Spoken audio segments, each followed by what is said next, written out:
여러분 안녕하십니까. 강민더TV 자유조선을 시작하겠습니다. 요새 중국 가는 문제 여러분들 심사숙고해야 됩니다. 중국에 갔다 어느 우리 탈북민들이 하는 그 카톡방도 있고 여러 개가 많죠. 자기네들끼리 이렇게 주고받는 소통 채널들이 있는데 탈북자들도 여러 명이 체포됐다고 합니다. 가서 나쁜 짓 하고 하는 것도 아닌데 일단 북한하고 친척하고 만나려고만 해도 이건 반간첩법에 걸리기 때문에 또 불경죄에 걸리기 때문에 불경죄는 불법으로 국경을 넘은 범죄자가 되는데 그 사람을 만나는 것조차도 이거는 문제가 심각합니다. 그렇기 때문에 상당히 조심해야 됩니다. 방첩법이라는 것이 새로 나왔는데 귀에 걸면 귀걸이, 코에 걸면 코걸이라고 합니다. 물론 직접 가봐야 되겠지만 진짜 그냥 관광지에 가서 기념 촬영 하나 하는데도 몽땅 체포하는지 북중 국경에서 북한 쪽을 향해서 촬영하는 사람 다 체포할 겁니다. 간첩법에 걸리니까요. 남의 나라를 거기서 찍어서 그걸 뭐 하려냐. 간첩행위라고 하면 간첩행위거든요. 그러니까 그런 건 조심해야 된다는 거죠. 이런 법을 왜 만들었을까? 시진핑이 독재, 이번 3년임 때문에 이런 법까지 만들었다는 것이 중국에서는 소식인데 우리 대한민국 국민들 중국 가는 때 좀 상당히 조심해야 될 것 같습니다. 또 여러분들 말했죠. 지금 북한 주민들뿐만 아니라 해외 나가 있는 사람들도 지금 죽지 못해 살아가고 있는 정말 어렵게 살아가고 있는 판에 어젠가 그 KBS 남북의 창에서도 나오는 그걸 한번 제가 피뚝 반 적이 있는데 미래상점에 대해서 보도를 하고 있는데 그 미래상점 신우주 마치도 북한의 시장이 저렇게 훌륭한 시장으로 변하는 것처럼 하는데 그거 착각하지 말아야 된다는 것 제가 다시 한번 말씀드리고 그리고 지금 북한이 저렇게 어렵고 지금 전염병이 코로나19도 아직 해지 못하고 있는 것이 지금 북한입니다. 봉쇄를 풀지 못하고 있잖아요.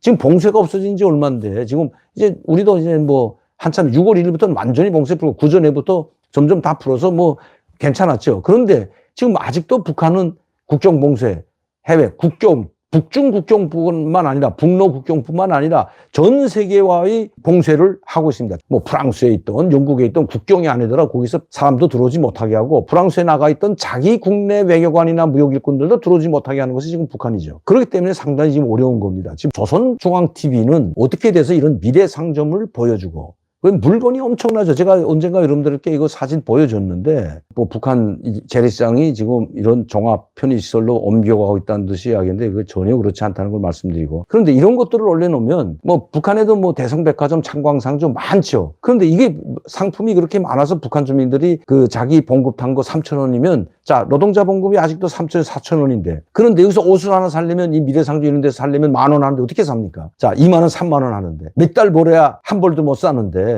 그러니까 그게 구림이 똑인 거죠. 돈 있는 사람만 가게 된 겁니다. 그러니까 우리는 말하면 백화점이라고 해도 북한의 이제 미래종합상점이 됐던 창광상점이 됐던 대동강상점이 됐던 대성백화점이 됐던 이런 백화점들은 다 그림의 똑이라는 겁니다. 일반 사람들이 갈 수도 없나. 또 중산층도 갈 수, 고위층들, 해외 나가서 돈이나 좀 버는 사람들 이런 사람들 외에는 갈 수가 없는데 이거를 마치도 여러분 그 대동강 수산물 식당 여러분 제가 한번 언젠가 보여드렸는데 요란합니다. 아마 우리나라에서는 그런 식당이 그렇게 큰 식당은 없어요. 옥류관만큼 그렇게 큰 1, 2, 3, 4층, 5층까지 지어놓고 그런데 물고기 내 말이 없어요. 메기 제가 그때도 한번 그 방송을 해드렸는데 우리나라 파주에 가면 민물 매운탕집 가게 되면 메기가 그냥 꽉 차 있는데 수족관에 조그만 수족관이 그냥 바글바글한데 이거는 수천 평에 달하는 식당에 수족관에 메기 몇 마리 돌아다니는 거예요. 그걸 사진에 올려서 자 북한 주민들이 이런 메기도 메기 매운탕도 먹고 또 이 메기 매운탕 만드는 법도 가르쳐주고 여기서 철갑 쌍어도 먹는 것처럼 이야기하는데 이거 착각에 빠지지 말아야 된다는 겁니다. 자 그런데 오늘 제가 지금 북한 주민들은 정말 굶주림에 호득이고 있는데 이번엔 또 이런 걸 또 올려놨습니다, 여러분. 강내죽도 없어서 못 먹는 사람들에게 이 화려한 화채 과일 화채를 담아서 먹으라고 과일 자쭌 냉채라는 만들어 먹는 법을 여기다 화려하게 해놨는데 근데 왜 이런 걸 보낼까? 김정은에 대한 위원장에 대한 그리고 북한에 대한 불만만 더 쌓이게 되는데도 이런 것들을 보여주는 내용이 어디 있을까? 외국 사람들 보라고요? 천만의 말씀이죠. 북한 사람들이 조선중앙TV 보는 사람들이 몇 명 있습니까, 여러분?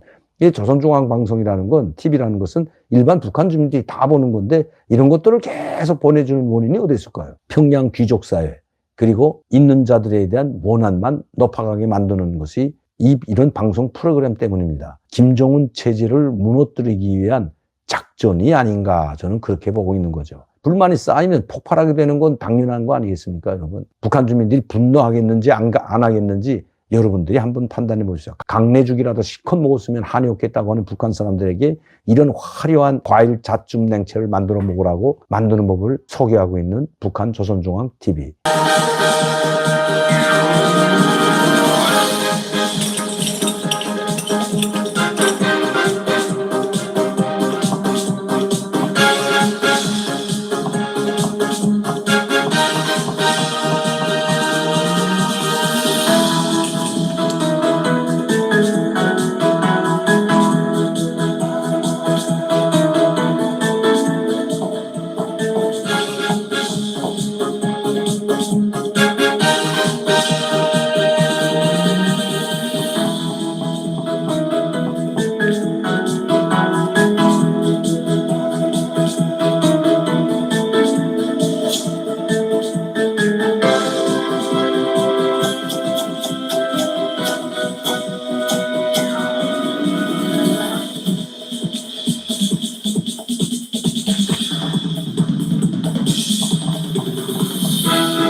결혼식상에도 이렇게 올리기 화려한 과일들을 올리기가 북한에서는 쉽지 않은데 이런 걸 일반 평양 주민들뿐만 아니라 일반 사람들에게 보여주는 평양, 특히 조선중앙TV는 북한 전체 지역에서 다 보는 TV입니다. 이걸 통해서 북한 주민들에게 해먹을 하고 이렇게 맛있게 먹으면 영양에 좋다고 몸에 좋다고 선전하는 북한 주민들이 이걸 보면서 분노하지 않을 수가 없는 겁니다. 자, 북한 주민들은 먹지 못하더라도 우리가 여러분들이 지금 이 방송을 보시는 분들은 이거 한번 북한식대로 한번 해 드셔보시죠. 여기는 너무나도 많아서 너무 처치곤란할 정도로 사과에 포도에 딸기에 도마도에 잣, 밤 다 얼마든지 구할 수가 있는 거죠. 북한 주민들은 구림의 떡이지만 우리는 매일 해 먹어도 될 수 있는 행복한 사람들이기 때문에 우리나 한번 맛있게 해 먹어보는 건 어떨까요? 오늘도 강민대TV 자주선을 시청해 주신 여러분들께 진심으로 감사를 드립니다. 저는 내일 이 시간에 다시 뵙겠습니다.